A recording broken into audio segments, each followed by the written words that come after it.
I didn't think it polite to listen, sir. I'm sorry for that. For your sake. I don't play accurately. Anyone can play accurately. But I play with such wonderful expression. As far as the piano is concerned, sentiment is my forte. Keep science for life. Yes, sir. And speaking of science for life, do you have the cucumber sandwiches cut for Lady Bracknell? Yes, sir. By the way, Lane, I saw that on last Thursday night, when Lord Shortman and Mr. Worthing were dining with me. 8 bottles of champagne are entered as consumed. Yes, sir. 8 bottles and a pint. Why is it that the bachelor's establishment, the servants invariably drink the champagne? I merely ask for information. I attribute it to the superior quality of the wine, sir. I have often observed that in married households the champagne is rarely of a first-rate brand. Good heavens! Is marriage so demoralizing as that? I believe it is a very pleasant state, sir. I have had very little experience of it myself up to the present. I have only been married once, and that was in consequence of a misunderstanding between myself and a young person. I don't know that I'm much interested in your family life, Lane. No, sir. It is not a very interesting subject. I never think of it myself. Very natural, I am sure. That will do, Lane, thank you. Thank you, sir. Lane's views on marriage seem somewhat lax. Really, if the lower orders don't set some good example for us, what on earth is the use of them? They seem as a class to have absolutely no sense of moral responsibility.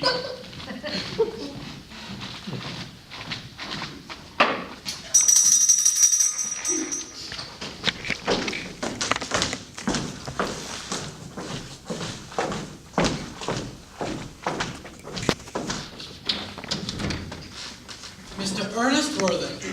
Good afternoon, my dear Earnest. What brings you up to town? Oh, pleasure, pleasure. Oh, why, what else would bring anyone anywhere? Eating as usual, Monsieur Algernon? I believe it is customary in good society to take some slight refreshment at 5 o'clock. Where have you been since last Thursday? Oh, the country. Oh, what on earth do you do there? Well, when one is in the town, one entertains oneself. When one is in the country, one entertains others. It's excessively boring. And who are those people you entertain? Oh, neighbors. You got nice neighbors in your part of the country. Perfectly horrid, why? I don't even speak to one. How immensely you must amuse them. Oh, yes, of course. Hello, Algernon. Why all these cups? Why such reckless extravagance in one so young? Are those cucumber sandwiches? Who's coming to tea? Oh, merely Aunt Augusta and Gwendolyn. How perfectly delightful. Oh, yes, it's all very well. But I'm afraid Aunt Augusta won't quite approve of your being here.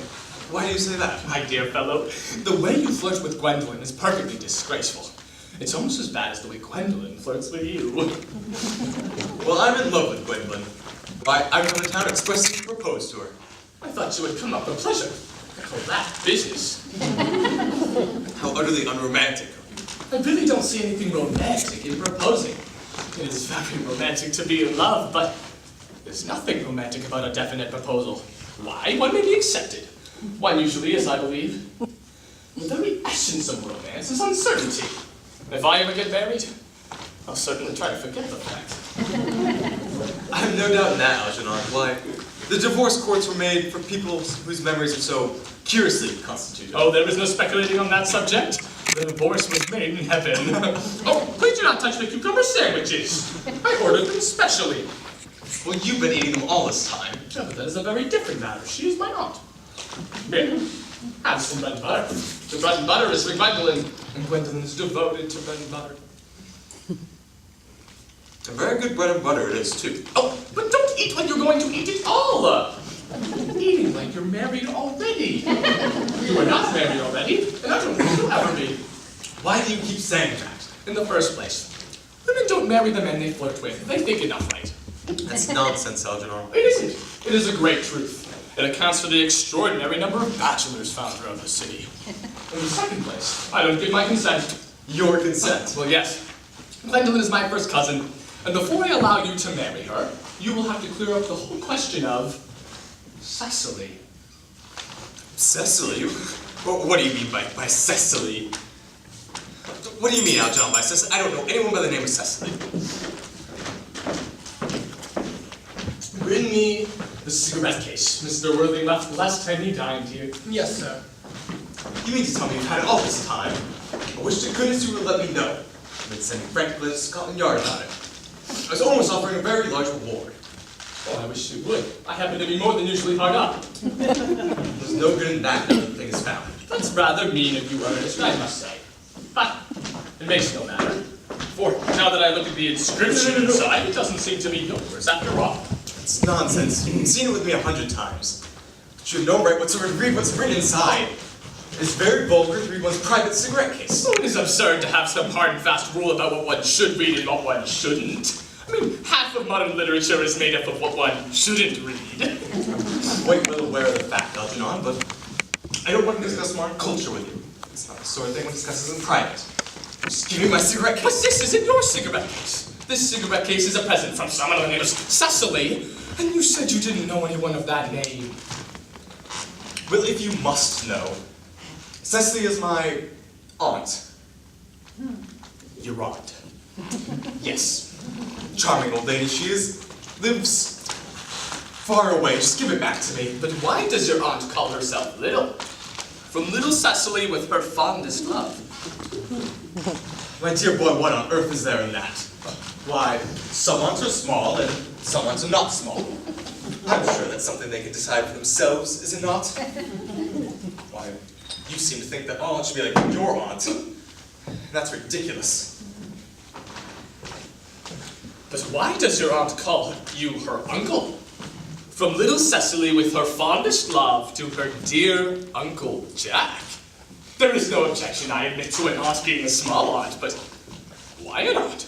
No matter what her size may be, she should call her own nephew or uncle. I can't quite make it out. Besides, your name isn't Jack at all, it's Ernest. Well, my name isn't Ernest. It's Jack.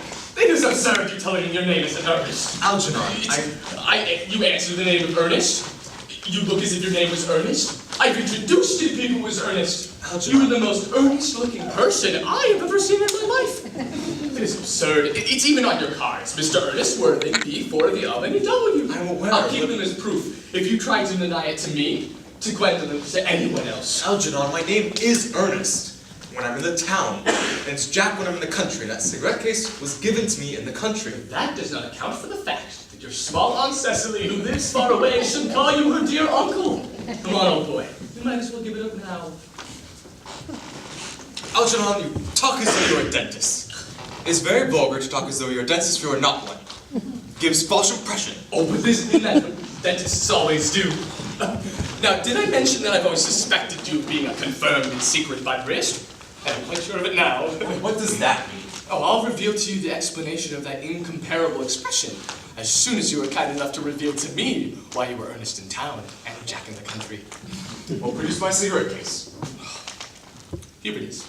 Now, pray, go on and make your explanation improbable. My dear boy, there's nothing improbable about it. The late Mr. Thomas Cardew, who adopted me when I was very young, left me in his will guardian to his granddaughter, Cecily.